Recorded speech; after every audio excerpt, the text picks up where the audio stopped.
it goes. Can you guys, is this loud enough? Where's the volume? All right. Want to get it to the right volume? It's in the back. Testing, testing. Hi, hi. Can you hear me? Can I get a thumbs up from the folks that need to hear me? Great. Are my backup dancers good to go?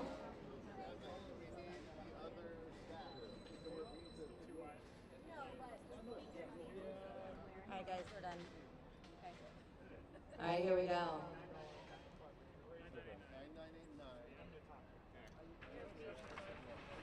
Trying to get the numbers set up behind us. Important to get the number in the right order, since that is why we're here. All right, good afternoon, everyone. My name is Keiko Torres. I'm the director of the Community Health and Wellness Program at Presente, Maine. I'm honored to welcome you all on behalf of the Maine Immigrants' Right Coalition and the People's Coalition for Safety and Justice. We're here today to announce the official launch of the Maine ICE Watch Hotline, a community-led project built out of love, solidarity, and the urgent need to protect our immigrant and refugee neighbors.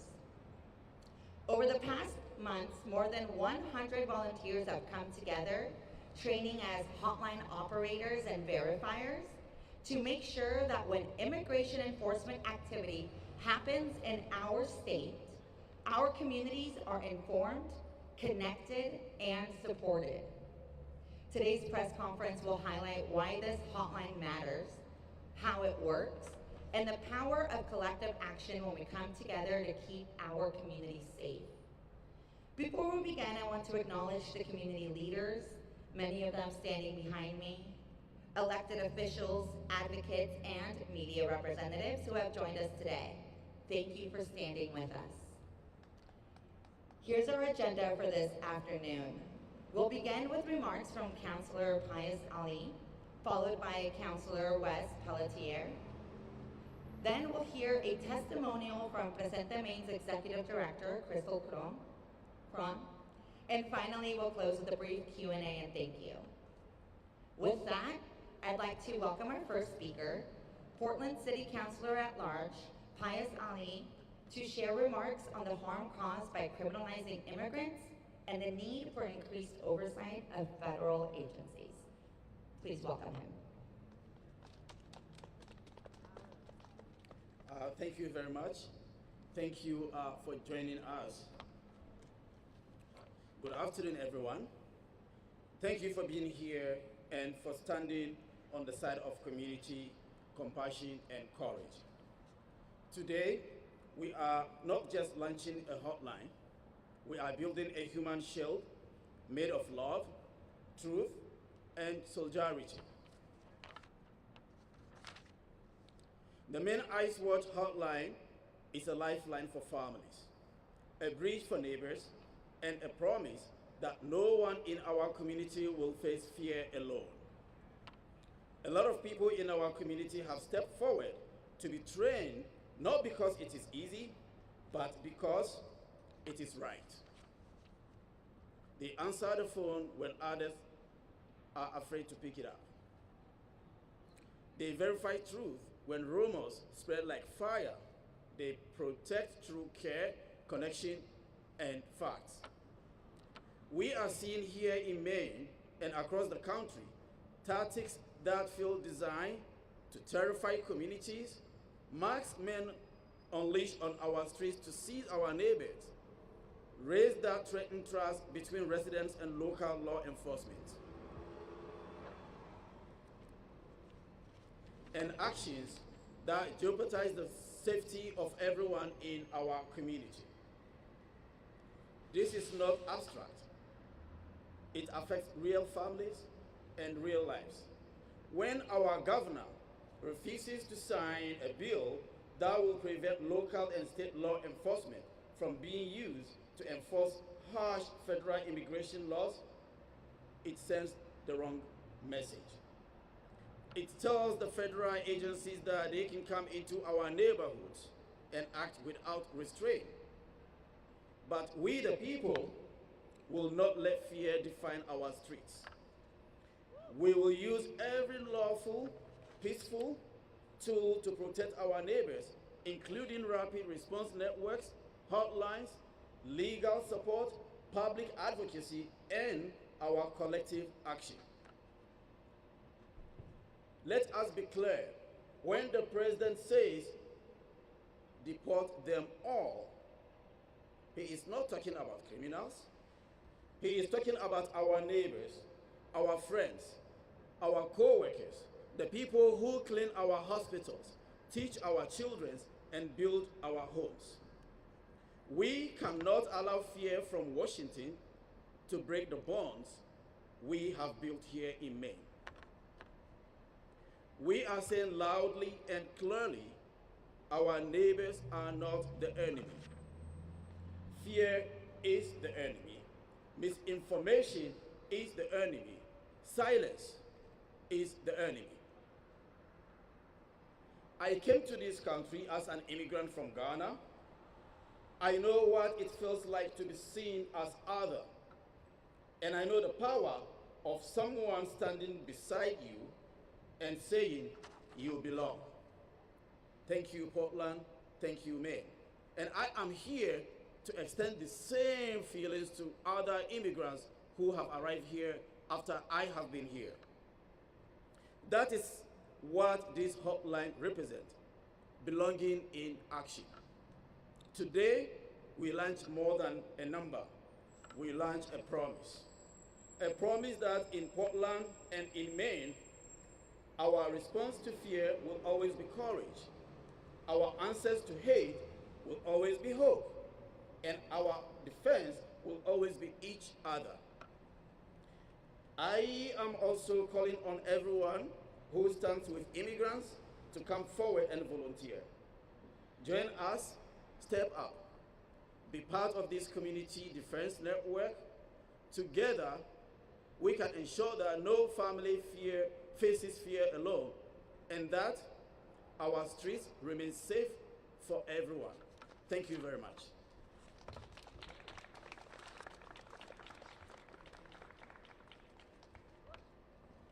Thank you so much, Counselor, for your powerful words and your ongoing leadership in defending human rights. Next, I'm honored to introduce Counselor Wes Pelletier, who not only serves on the Portland City Council for District 2, but also volunteers directly with the Maine ICE Watch Hotline. Wes will share why he chose to get involved and how volunteers across Maine are stepping up to increase safety for our families and workers.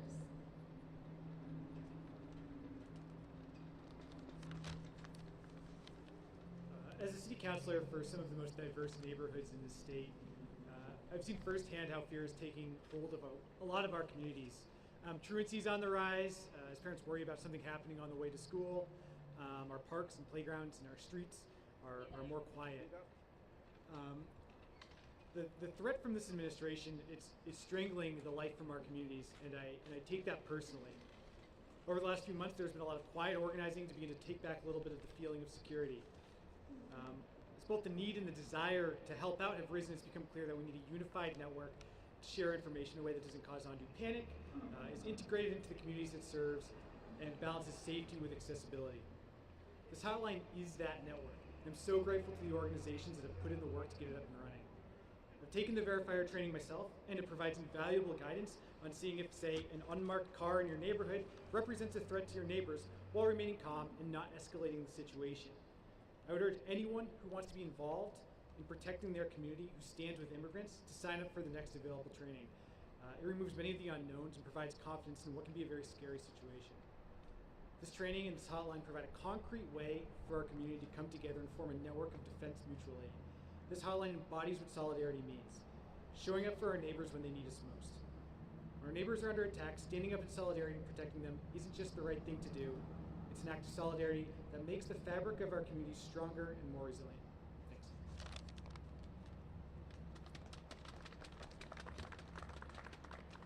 Thank you, Counselor Pelletier, for sharing your experience and for standing shoulder to shoulder with our immigrant communities.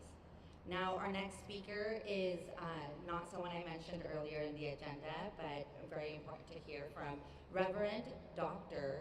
Jody Hayashida, who is here to speak about the faithful call to participate in the hotline. Please welcome her.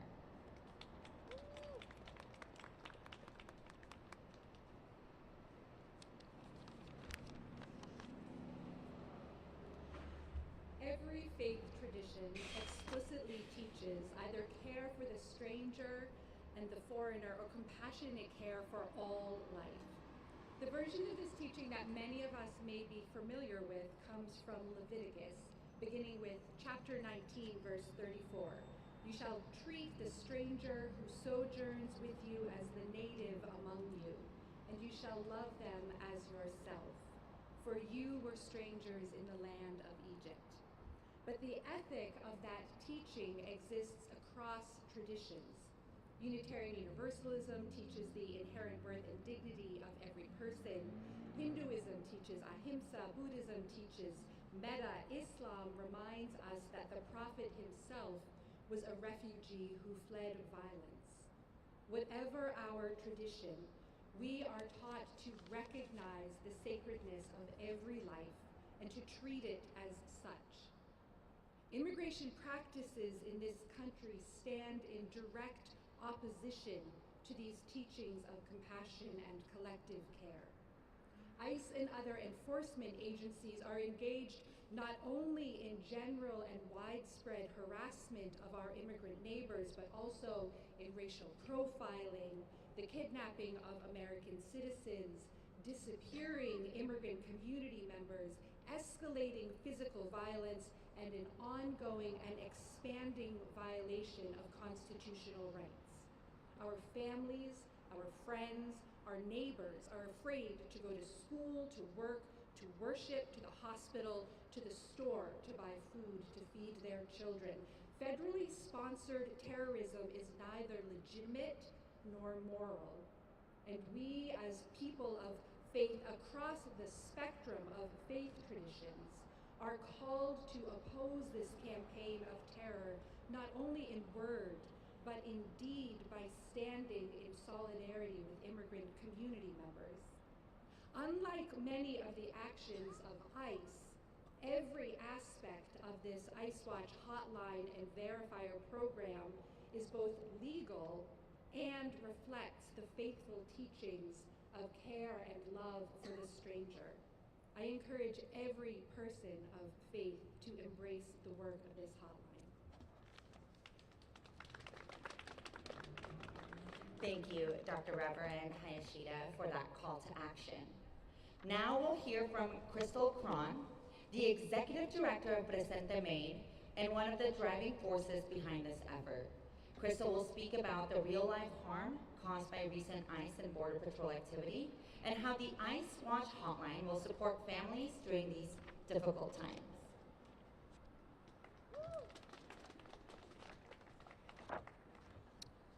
Good afternoon, everyone.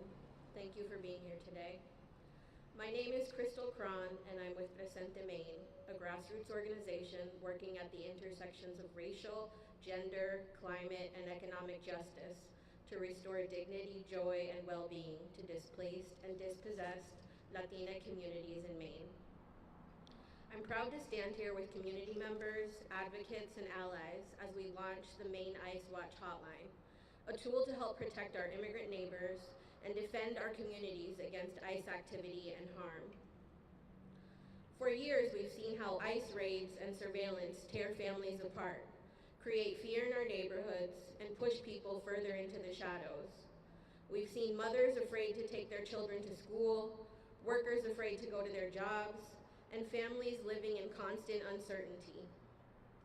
Not because they've done anything wrong, but because this system is built to criminalize and dehumanize them. And today, that reality is only getting worse. Across Maine and across the country, we're seeing a sharp escalation in immigration enforcement. More workplace arrests, more roadside stops, and more collaboration between local law enforcement and ICE. Agents are showing up at people's homes without warrants, targeting day laborers, and using surveillance to track and intimidate our communities. This isn't about public safety, it's about control and fear. It's about punishing people for surviving and contributing in a system that was never built for them to belong. That's why what we're doing today matters more than ever. Communities everywhere are facing increasing policing, criminalization, and organized abandonment, mounting state violence and repression, rising white supremacist, homophobic, and transphobic attacks, and the continual crisis of climate collapse. In this reality, building skilled, coordinated, and resilient networks of collective care isn't optional, it's essential to our survival. The Maine ICE Watch Hotline is one piece of that larger ecosystem, a community-led alert and support system where anyone can call to report suspected ICE activity. Our trained volunteers will verify, document, and respond. This isn't about panic, it's about protection. It's about staying informed, connected, and ready to act together. When ICE shows up, we show up too, not with fear, but with solidarity. This hotline is a step towards the kind of community we all deserve, one rooted in trust, care, and collective defense. Every time we verify a report, share accurate information, or prevent an arrest, we're refusing to let fear and oppression define who we are. This hotline only works if the community uses it and spreads the word. Share the number with your neighbors, your coworkers, your congregation. Put it in your businesses and community centers. Learn how to spot ICE activity safely. Volunteer with us. This is how we'll keep each other safe. As we launch the Maine ICE Watch Hotline today, we are also building something bigger, a culture of community defense, mutual care, and truth-telling. We're saying clearly we will protect each other, we will speak up for each other, and we will not be silent. When they come for one of us, they come for all of us, and we will rise to meet the call of our neighbors. Thank you.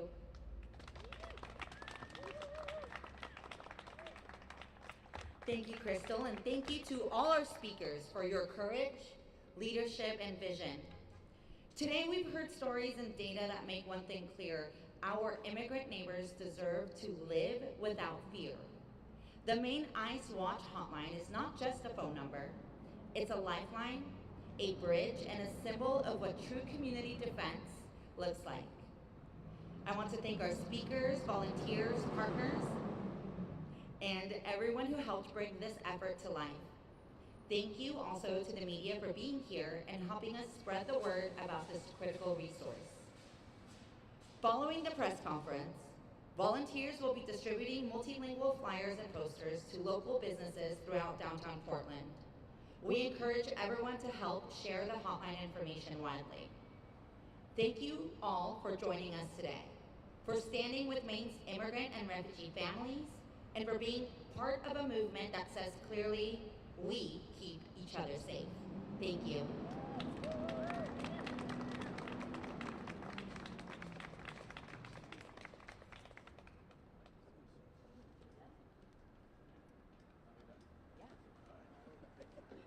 Yeah. I believe some of our speakers are available for comment if anybody would like to approach them.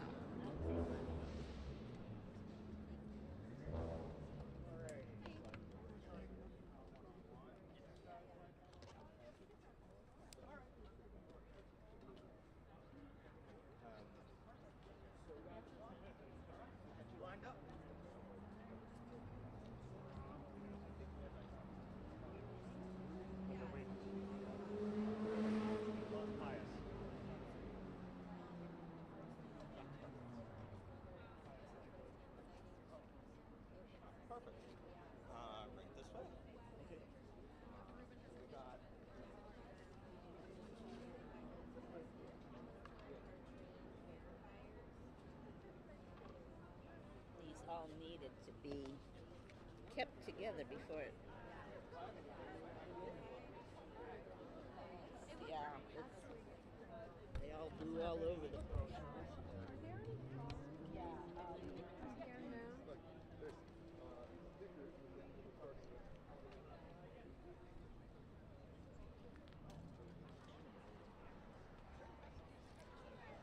Yeah, we'll sit.